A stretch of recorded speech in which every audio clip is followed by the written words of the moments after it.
Más allá del barril, el podcast donde exploramos las historias de los líderes de la industria energética que hablan español.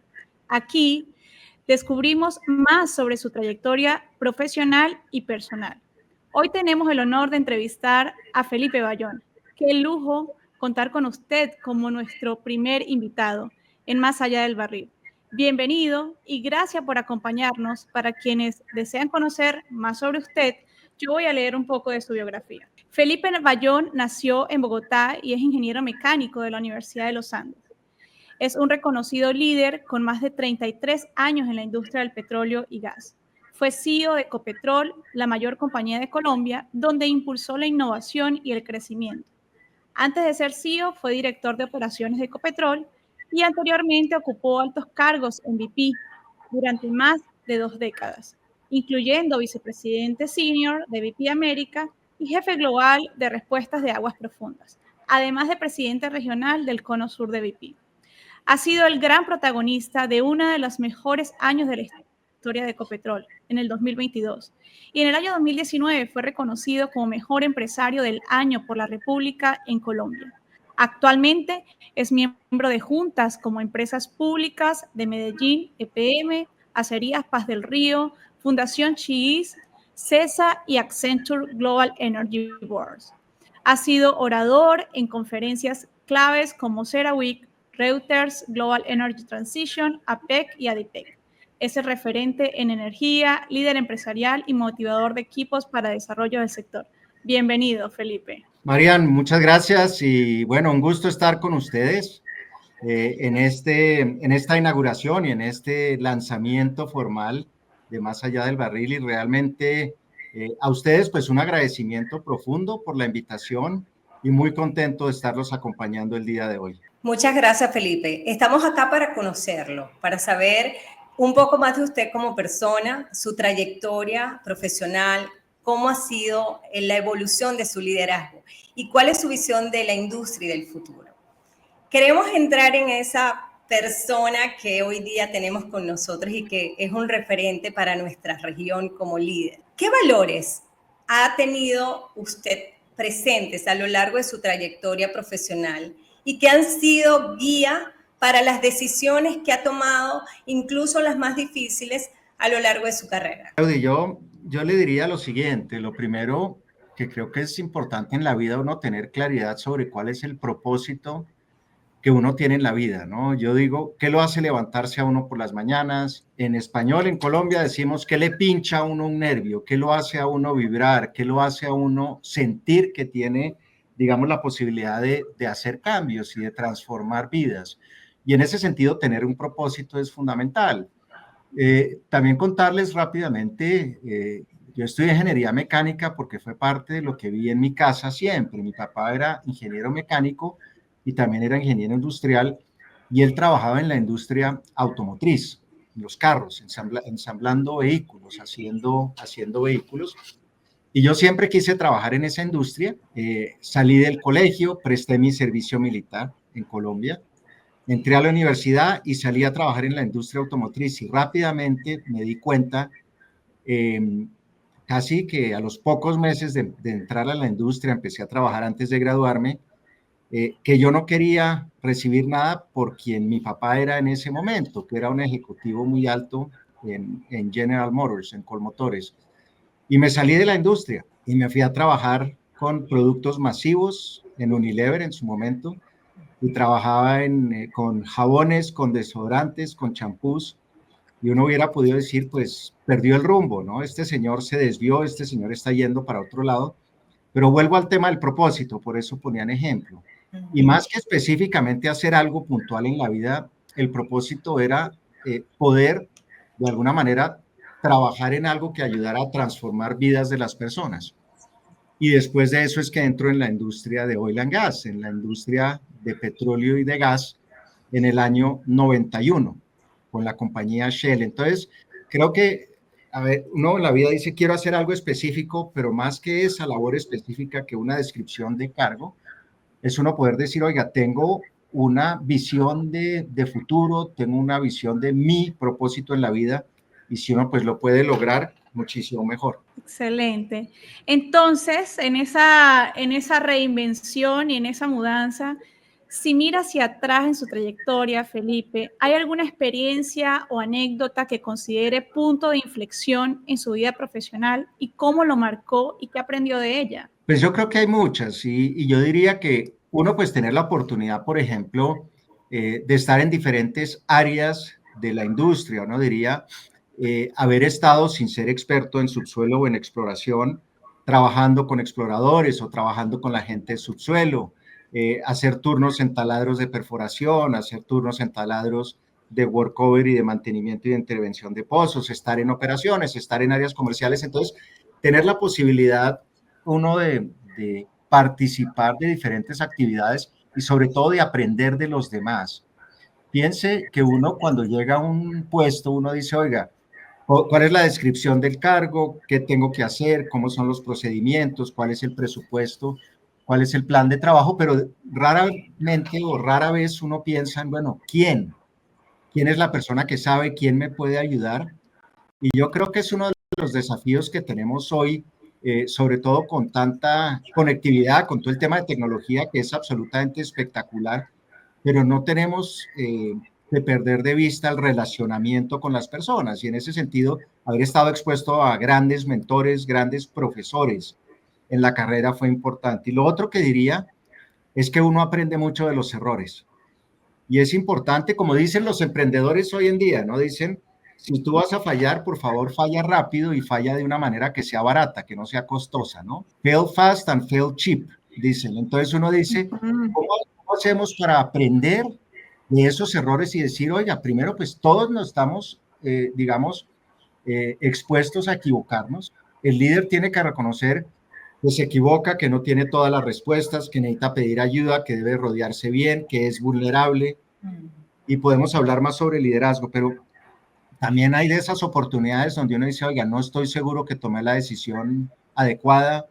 Y además porque uno muchas veces toma una decisión que impacta a muchísimas personas. Sí. Y eso también hay que tenerlo en cuenta. Y de esas decisiones que le ha tocado tomar en los distintos momentos, incluso siendo el director ejecutivo de la compañía más grande de Colombia, que es Ecopetrol, ¿cuál puede usted mencionar que ha sido precisamente esa decisión más desafiante en la que usted ha tenido que tomar conciencia de ese impacto que menciona que tiene sobre la gente y no solo sobre la economía de un país, ¿no? Entonces, ¿qué cree usted que ha sido ese momento en el que la decisión ha sido para usted personalmente un reto? Pues yo diría que hay varias, pero hay una en particular que quisiera compartir con ustedes, y porque yo creo que las personas se pueden relacionar muy fácilmente con esta época, y tiene que ver con la pandemia. Y nosotros, pues en diciembre, enero, febrero del 2020, todavía no sabíamos bien esto de la pandemia, cómo era. Me acuerdo las conversaciones, la gente diciendo, no sabemos si la pandemia va a llegar a nuestro continente o no, porque habíamos tenido SARS, MARS, pero eran mucho más, digamos, epidemias y digamos que procesos que habían sucedido en áreas geográficas específicas en el mundo y no habían tenido un impacto global. Pues el 2020 nos enseñó, primero, que somos súper frágiles como humanos, como seres vivos. Nos enseñó también que no tenemos todas las respuestas muchas veces y que tenemos que actuar en incertidumbre. Y yéndonos a marzo, nosotros tomamos la decisión y pues pusimos la vida de las personas en primer lugar, como prioridad 1A, y cuidarnos los unos a los otros. Nosotros implementamos el trabajo remoto en Ecopetrol antes que inclusive se hicieran pilotos en las grandes ciudades de Colombia. Antes, como 8 días antes de que se dijeran, bueno, vamos a hacer una prueba, nosotros pues vamos a mandar la gente para que trabaje desde las casas. Y ya habíamos también aprendido un concepto oyendo a otros expertos en Europa que estaban lidiando con esto, que era el mínimo vital operativo, que era cuál es el número mínimo de personas por equipos, por grupos, por turnos que debíamos tener en la operación. Y en marzo, cuando tuvimos la primera persona, empleado de Ecopetrol, que falleció por COVID, era un trabajador de la refinería de Barranca Bermeja. Y yo me acuerdo que en su momento, y es la refinería más grande del país, ¿no? Produce gasolina, produce diésel, produce una cantidad de otras cosas. Me acuerdo reunirme con la junta directiva del sindicato más grande que tiene la compañía, la USO, y me dijeron, ingeniero, tenemos que cerrar la refinería porque no podemos garantizar que este contagio no se expanda y no lleve a otras personas.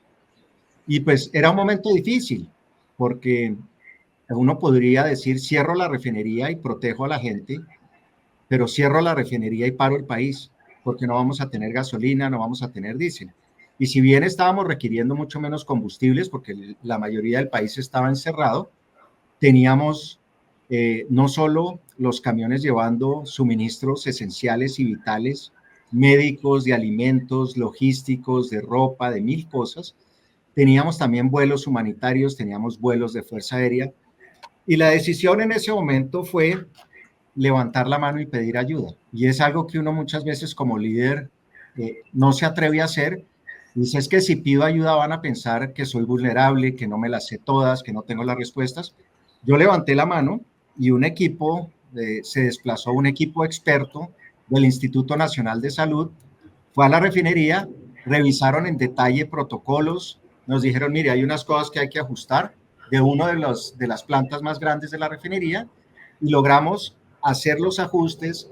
Esa planta, bajamos la carga, bajamos el nivel de crudo que estaba entrando en la unidad, levantamos otra unidad que teníamos, digamos, con una carga más pequeña y logramos pasar la emergencia sin necesidad de parar la refinería. Y posiblemente esto, pues que yo esta historia a algunas personas se las he contado, pero digamos la gente no la conoce.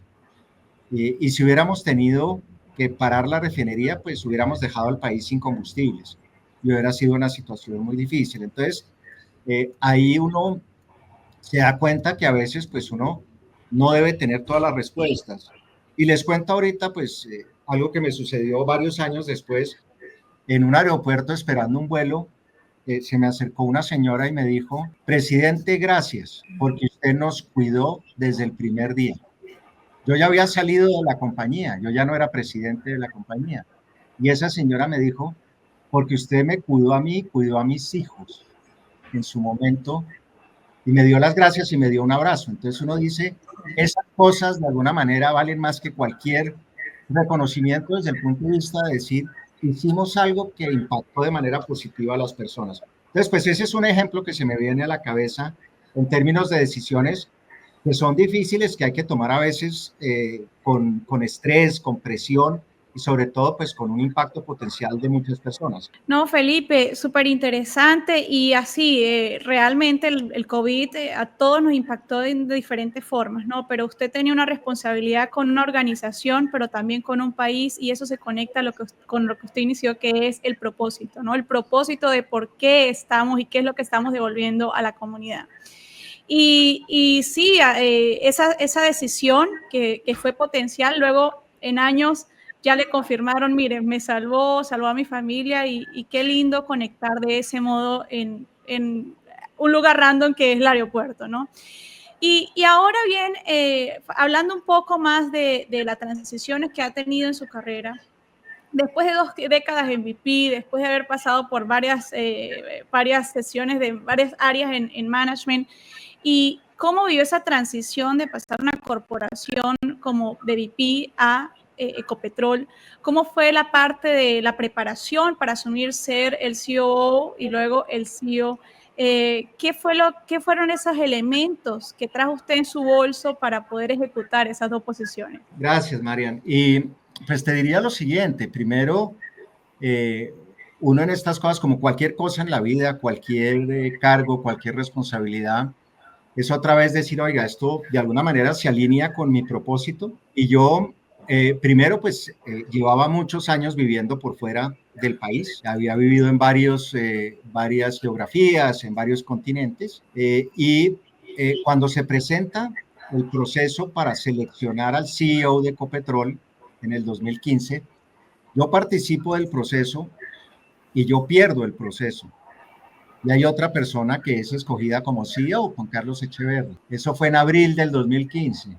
En septiembre del 2015, él me llama y me dice, oiga, pues no nos conocíamos mucho, pero él me dice, necesito a alguien que venga a hacerse cargo de operaciones y la gente me dice que usted es el que sabe de eso, que usted puede ser la persona indicada. Y yo le agradecí muchísimo y le dije, mire, realmente un honor, pero no me interesa. Y después de algunos días y semanas de hablar con mi familia y demás, y nos sentamos y dijimos, oiga, será un buen momento para volver al país. Y tú hablabas, Marian, de devolver, ¿no? Give back, de poder devolver. Y llegamos a la conclusión de que, oiga, exploremos la posibilidad de volver a Colombia. Y llamo a Juan Carlos y le dije, oiga, yo sé que yo le acabo de decir a usted que no, hace algunas semanas, algunos días, pero cuénteme usted qué visión tiene de país y qué visión tiene de compañía. Y tuvimos esa conversación y pasé la historia larga corta. En febrero del 16 arranco como Chief Operating Officer, director de operaciones de Ecopetrol. Y lo que les debo decir es que primero tengo un agradecimiento profundo con Ecopetrol y con el país por la oportunidad. Uno poder volver a su país, a su patria, y de alguna manera volver en conocimiento, en esfuerzo, en trabajo, trabajar con unos equipos maravillosos de personas, pues es algo que yo creo que cualquier persona quisiera hacer, ¿no? Decir, oiga, efectivamente estoy haciendo algo por mi país también. Y después de muchos años en la industria. Entonces, tuve la oportunidad, estuve año y medio como Chief Operating Officer. Juan Carlos después se va, él toma la decisión con su familia de irse por fuera del país. La junta directiva hace un proceso, miraron varios candidatos y al final me dicen, mire, queremos ofrecerle el cargo de presidente, de CEO a usted. Y en el 2017, en septiembre 15, arranco como CEO de Ecopetrol. Entonces, a tu pregunta, preparación, pues uno conocer la compañía, uno pues no conoce los equipos en detalle, pero uno tener convicción de que efectivamente puede aportar como parte de un equipo, pero también que si hay que tomar decisiones difíciles, uno las toma. Y cuando llegué a la presidencia de Ecopetrol en algún momento, hicimos cambios grandes en puestos de liderazgo y en últimas creo que entre el 80 y el 85% del equipo de más alto nivel de Ecopetrol lo modifiqué, lo cambiamos. Entonces, esas decisiones hay que tomarlas y pues después nos tocó la pandemia y como decías en la introducción, después tuvimos cosas como un año récord en el 2022, del cual podemos hablar más adelante, pero es uno prepararse y como me decía alguna vez mi señora, pues que es el apoyo fundamental en la vida, ¿no? De estas cosas que además pues permiten que uno de alguna manera también haga lo que ha hecho desde el punto de vista profesional, es si vas a estar en algún sitio tienes que estar al 100%, no puedes estar a medias. Sí, muchas gracias Felipe. En relación a eso que comenta de las decisiones que ha tomado para asumir los roles, en este caso que mencionaba, primero como director de operaciones en Ecopetrol, ¿sabía usted como profesional, y esto va dirigido a esos profesionales que tienen en su proyección de carrera verse en una posición de alto liderazgo? ¿Cómo saber, cómo supo usted que estaba preparado no solo para el de director de operaciones, sino para ser el director ejecutivo de Ecopetrol cuando se le fue solicitado? Porque el primer intento que tuvo fue propio y no fue su momento. Luego entonces lo llaman y le dicen, ahora sí, es usted al que le corresponde tomar posesión de este cargo. Entonces, ¿cómo cree usted que nosotros como profesionales podemos saber, estamos listos o nunca vamos a estar seguros si estamos listos o no? ¿Qué cree usted? Hay varias cosas, Seudi. Lo primero que diría es que uno muchas veces siente que no está listo, ¿no? Y uno quiere estar 100% listo para algo y yo creo que eso es imposible, eso no va a existir nunca. Uno va a tener, nunca va a tener el 100% de certidumbre de que está listo para algo. Y hay varias reflexiones. La primera, si me devuelvo muchos años en el tiempo, primero, pues yo conocía a Ecopetrol desde el otro lado, ¿no? En los años 90 y en los años 2000, el principio de siglo, tuve la oportunidad de trabajar con Ecopetrol desde el otro lado, desde compañías privadas. Y en ese sentido, pues veía una compañía profesional con grandes técnicos, con un compromiso por el país y con un genuino interés por hacer las cosas bien, por transformarse y por en últimas devolverle a los colombianos. Y Ecopetrol, pues entenderla como una compañía que es de todos los colombianos. Segunda reflexión, en los años 90, en algún momento, un jefe extranjero me dijo, oiga Felipe, usted es una buena persona, usted es un buen ingeniero, es competente, pero usted nunca va a ser presidente de una gran corporación. Y yo en ese momento hubiera podido desfallecer, uno hubiera podido frustrarse, uno hubiera podido decir, no, mire, ya este señor me sentenció, me echó bola negra, y uno dice, pues no, el señor lo que hizo fue darme un regalo, porque el señor lo que me estaba diciendo es que había unos temas que yo no tenía resueltos, había cosas que tenía que trabajar desde el punto de vista de competencias, que tenía que fortalecer, y esto me pasó muchas veces en la vida, y yo siempre digo, cuando alguien le dice a uno las cosas que uno no quiere oír, le están dando un regalo. Uno lo que muchas veces hace instintivamente es que dice, esta persona está equivocada, yo esta persona la odio, esta persona me quiere hacer daño, y se queda uno ahí, pero ese es un espacio muy limitante. Entonces también eso me sucedió. Y en su momento, pues cuando llega, como bien dice Seudi, la primera no fue, la segunda fue, pues digamos, un compromiso inmenso y un agradecimiento profundo por tener la oportunidad y nuevamente un equipo excelente de gente en Ecopetrol, de gente muy comprometida y pues hicieron cosas, yo creo que fueron importantes para el país y que muchas de ellas hoy trascienden, ¿no? Y hoy todavía están de alguna manera permitiendo que la compañía siga mostrando en algunos sectores buenos resultados. Excelente, excelente. Y se dice que un buen líder es el primero en reconocer sus errores y su trayectoria ha demostrado que en los momentos de reconocimiento de errores también ha estado allí posicionado, ¿no? ¿Cómo ha manejado ese tipo de fracasos y qué impacto han tenido en su crecimiento profesional? Además de los errores, yo también me gustaría que escuchara un poco sobre cómo a partir de todo ese aprendizaje de errores, el 2022 usted colaboró en ese posicionamiento de Ecopetrol como uno de los mejores años de la compañía. Sí, pues yo creo que hay varias cosas. Uno muchas veces puede tomar decisiones que no tengan los resultados que uno esperaba. Y en todas las industrias, pero en particular en esta es una industria de riesgo. Por ejemplo, uno sabe que perfora un pozo, pero hay una probabilidad de éxito. El éxito no está garantizado y de hecho, dependiendo, pero pues un éxito exploratorio puede estar entre el 20 y el 30%, o sea, uno de cada 3 pozos resulta exitoso. Los otros pozos son secos, por decirlo. Entonces, uno sabe que efectivamente va a tomar decisiones en donde inclusive las condiciones van a cambiar. Por ejemplo, cuando en el año 2015 y 16 el precio del petróleo cae 75%, y esto ocurrió durante 20, 22 meses, la pandemia nos cayó 75% en 4 meses. O sea, muy rápidamente tuvimos que reaccionar, estar listos, teníamos, digamos, los músculos entrenados para hacerle frente a las crisis y para tener un tema de transformación muy profundo. Entonces, uno decir, mire, ¿sabe qué? La decisión no salió como esperábamos. También uno en esta industria utiliza muchos temas de escenarios, ¿no? Las cosas no pueden ser determinísticas en términos de decirles que la respuesta va a ser esta exacta. Uno dice, mire, tengo un rango, ¿no? Y hay gente que usa el P10, el P50, el P90, en fin. Hay muchas cosas que uno puede utilizar en la industria, pero es decir, mire, si las cosas salen como yo estoy pensando, puedo estar acá, pero puedo tener o upsides o downsides también. Y uno corre stress tests o pruebas ácidas de muchas de las cosas que hace. Entonces, cuando uno ve que efectivamente las cosas no salieron, uno dice, bueno, ¿qué sucedió?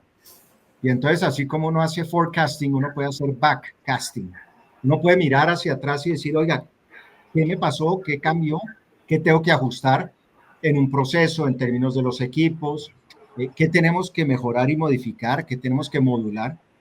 Y reconocerlo desde el principio. Yo, como les decía, yo soy de los primeros que digo, ¿sabe qué? Me equivoqué. Aquí yo no tenía todos los elementos, no tomé la decisión, no hice todas las consultas, Pero también hay que ser conscientes que uno no puede esperar a tener el 100% de la información para tomar una decisión. Muchas veces las decisiones son de oportunidad, ¿no? Las decisiones hay que tomarlas en un momento adecuado, sobre todo si estamos hablando de temas operativos, de temas de crisis, siempre teniendo en cuenta un análisis profundo de los riesgos, de la exposición, cómo hacemos para hacer la protección de la vida, la protección de los procesos y demás. Y cuando eso sucede, uno poder decirle a los equipos, oiga, necesito ayuda. ¿Quién sabe de este tema? ¿Qué se les ocurre? ¿Ustedes qué solución ven? Y esto nos pasa no solo en la industria, nos pasa en el día a día, ¿no? En la casa, con los amigos, con la familia, en la comunidad, en mil espacios donde uno dice, oiga, estoy en un callejón, no sé por dónde salir, no veo todas las rampas como en esas autopistas donde uno puede salir de la autopista si lo tiene que hacer, pero entonces es reconocer también que hay que pedir ayuda. Y por último les diría, es ser muy consciente que el ego es un muy mal consejero. No quiere decir que uno no tenga ego, ¿no? Todos tenemos algo de ego, pero a veces el ego nos nubla y el ego nos lleva a tomar decisiones o a decir cosas o a escribir cosas que uno después se arrepiente. Y uno dice, por ahí no era. Entonces está en decir, mire, el ego hay que dejarlo por fuera de los salones, por fuera del meeting room, por fuera de la conversación, porque pues se trata es de tener un relacionamiento distinto. Entonces yo creo que esos son como algunos de los elementos para esos momentos en los que uno falla. Muchas gracias, Felipe. Y con esto que comenta sobre dejar el ego a un lado, pudiésemos hablar entonces de aquellas habilidades que usted considera básicas y fundamentales que debe tener un líder. Y aquí voy a conectar con las posiciones de liderazgo que está ejerciendo hoy día, que es a nivel de distintas organizaciones en Colombia. Está transfiriendo su conocimiento desde el background que tiene en la industria de la energía y está sirviendo a muchas organizaciones en distintas áreas de la economía del país. Algunas incluso son organizaciones sin fines de lucro, pero con mucho propósito. Entonces, ese líder que se forjó en la industria petrolera, que hoy día está siendo invitado para traer ese conocimiento, esa capacidad de tomar decisiones en crisis, esa mirar con facilidad quizás aquellas oportunidades que en este tipo de organizaciones no están viendo. ¿Cómo combina usted ese liderazgo con lo que hace hoy día? Pues primero, y lo decía yo al principio, uno tiene que estar agradecido, ¿no? Y yo digo, poder trabajar, por ejemplo, en compañías a través de sus juntas directivas, consejos asesores, con asesorías o consultorías. Muchas de las compañías con las que hoy tengo algún tipo de relacionamiento no tienen nada que ver con la industria del petróleo y del gas, ¿no? Son compañías de transporte aéreo, son compañías industriales, son compañías de servicios públicos, o sea, son otras cosas, inclusive trabajando con universidades, trabajando en proyectos de largo plazo para la ciudad, para el país. Entonces uno tiene que tener como un agradecimiento profundo de uno poder hacer esas cosas. Yo también soy de la idea que la vida es muy corta, ¿no? Nadie tiene garantizado cuánto tiempo vamos a estar acá. Y yo he tenido una teoría desde hace mucho tiempo en que si yo personalmente tuviera que irme ya, hoy, en este momento, me iría con tranquilidad. Y eso no quiere decir, porque Marian está como diciendo que este señor que nos está diciendo, pero no quiere decir que uno se quiera ir, pero quiere decir que si uno está haciendo las cosas que está haciendo hoy, hay que hacerlas con toda, hay que hacerlas con toda la dedicación, con toda la energía, con toda la entrega, y no dejar esas cosas pendientes sin hacer. Y les voy a responder el tema del liderazgo, porque hay algunas cosas que para mí son relevantes y después les doy otra historia. Y es que yo considero que para el líder, primero el líder tiene que definir qué estilo de liderazgo es su estilo de liderazgo. Esto no es una receta. Es como si a mí me dicen, oiga, ¿cuál es la receta de la transición energética? Pues depende de cada país, de cada realidad, de cada región, de cómo quieran aproximar muchas cosas. Y hay diferentes personas que están haciendo diferentes cosas. Lo mismo pasa con el liderazgo. Y uno dice, oiga, ¿Cuál es el estilo de liderazgo que me sirve a mí? Hay cosas que a unos nos incomodan, no nos hace sentir bien, hay cosas que nos cuestan trabajo. Oiga, comunicar en ambientes donde hay 100, 200, 500 personas puede ser difícil. Comunicar en un idioma que no es el mío puede ser difícil. Tomar decisiones difíciles es difícil, sobre todo si son decisiones de personas. Entonces, el líder tiene que entender que hay que escoger su estilo de liderazgo, primero. Y no es que haya un estilo bueno o uno malo. Hay cosas que uno, de algunos líderes, no quiere copiar jamás, no quiere copiar nunca. Dos, el líder tiene que reconocer que es vulnerable, el líder tiene que reconocer que se equivoca, el líder tiene que rodearse bien, el líder tiene que perseguir su propósito. Hablamos de propósito hace un ratico. El líder tiene que entender que el ego es un muy mal consejero, ¿no? Y entonces, en resumen, esas son como algunas de las cosas que el líder tiene que, en mi criterio, pues tiene que tener en cuenta. Alguien dirá, no, mire, yo le adicionaría 2, le quitaría 1, pues está perfecto. De ahí, precisamente, el primer punto de uno escoger qué sirve para que uno lidere.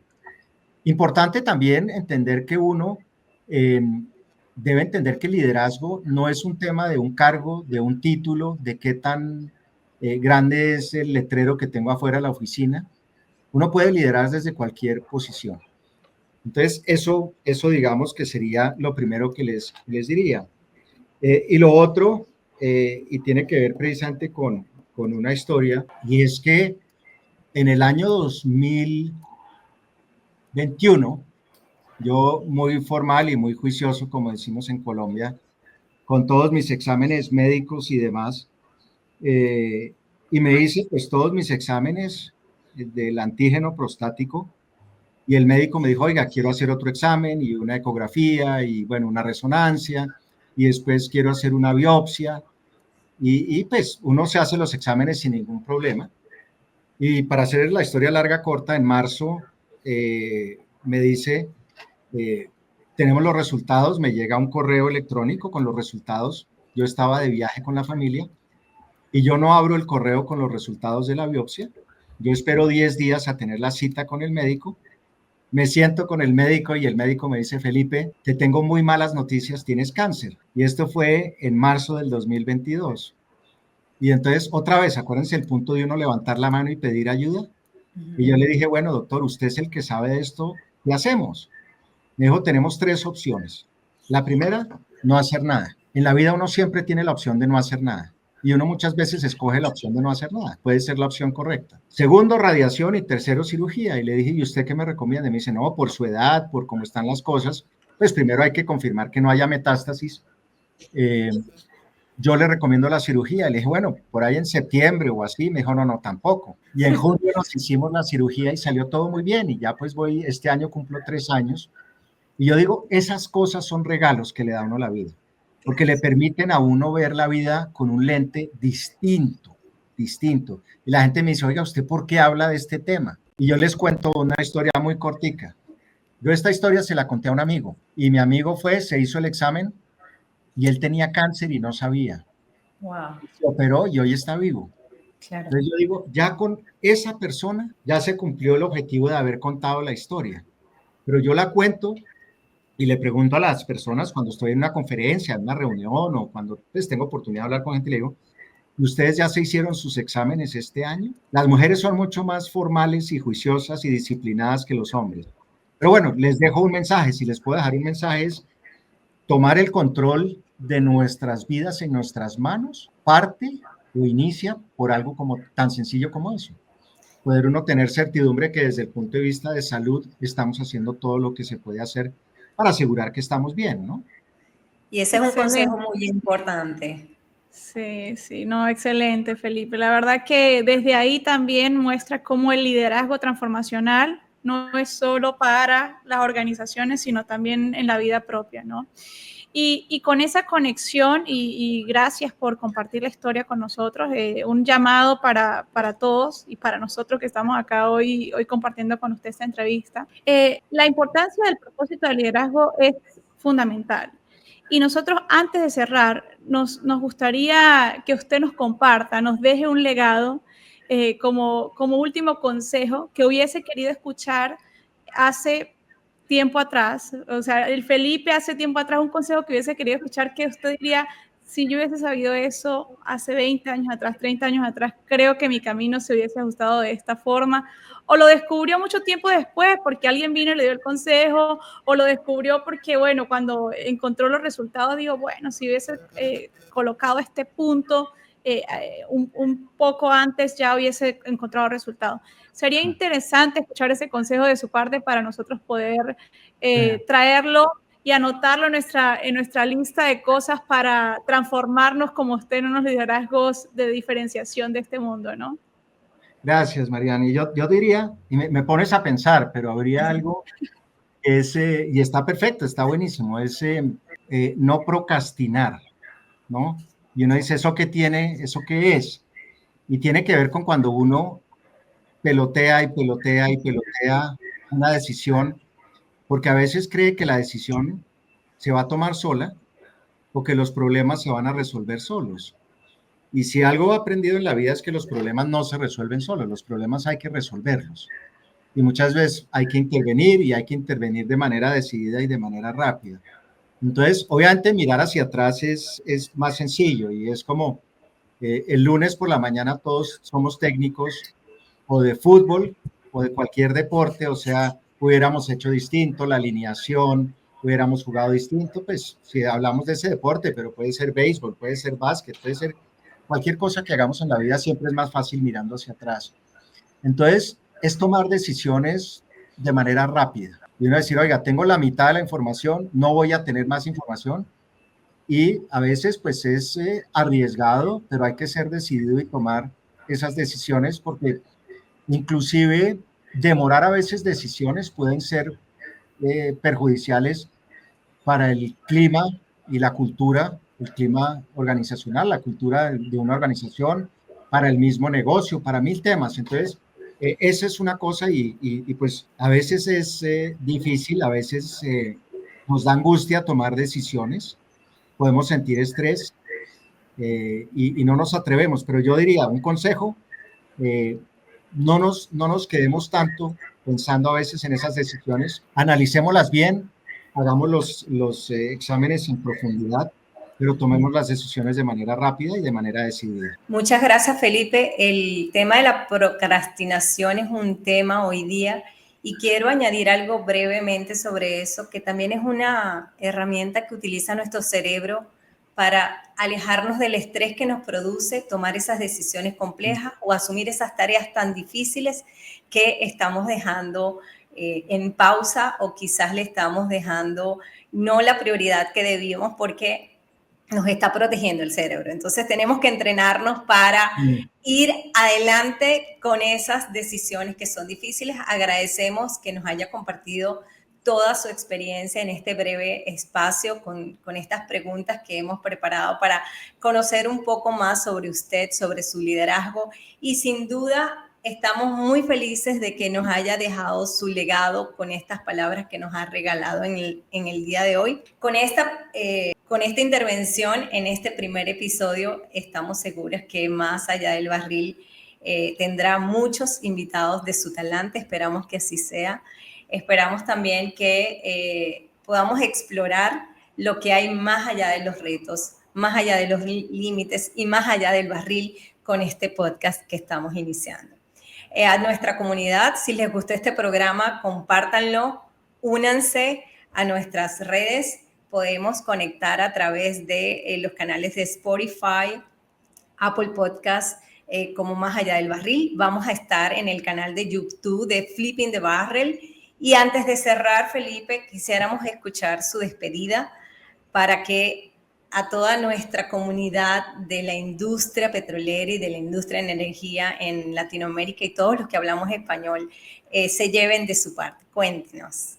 Seudi, Marian, primero pues gracias otra vez por la invitación, la verdad que un gusto estar con ustedes y sobre todo pues en este podcast inicial, ¿no? Inaugural de Más Allá del Barril, entonces pues muy honrado. A la comunidad un saludo especial y una invitación a que sigamos en esa búsqueda del propósito, en esa búsqueda de poder devolver a nuestros países, a nuestras comunidades, que desde lo técnico, desde lo que hacemos nosotros a nivel operativo, desde lo que hacemos en el día a día de la vida, podamos contribuir, podamos colaborar, podamos de alguna manera seguir ayudando a construir en esta región que tanto necesita precisamente de que las oportunidades que tenemos y de las cuales hablamos permanentemente se materialicen y en últimas ayudemos a que muchas personas tengan mejores condiciones de vida también. Entonces a ustedes un agradecimiento profundo y les deseo todo el éxito y que ojalá este espacio que ustedes están liderando pues sea no solo bien recibido, sino sea algo donde las personas encuentren un sitio de convergencia, un sitio donde pueden ir a buscar algunas historias de inspiración, algunos ejemplos, y que se vuelva parte de esta comunidad. Entonces, a ustedes felicitaciones y muchísimos éxitos. Muchísimas gracias, Felipe. Nos escuchamos en el próximo episodio. Hasta la próxima. Muchas gracias. Hasta luego.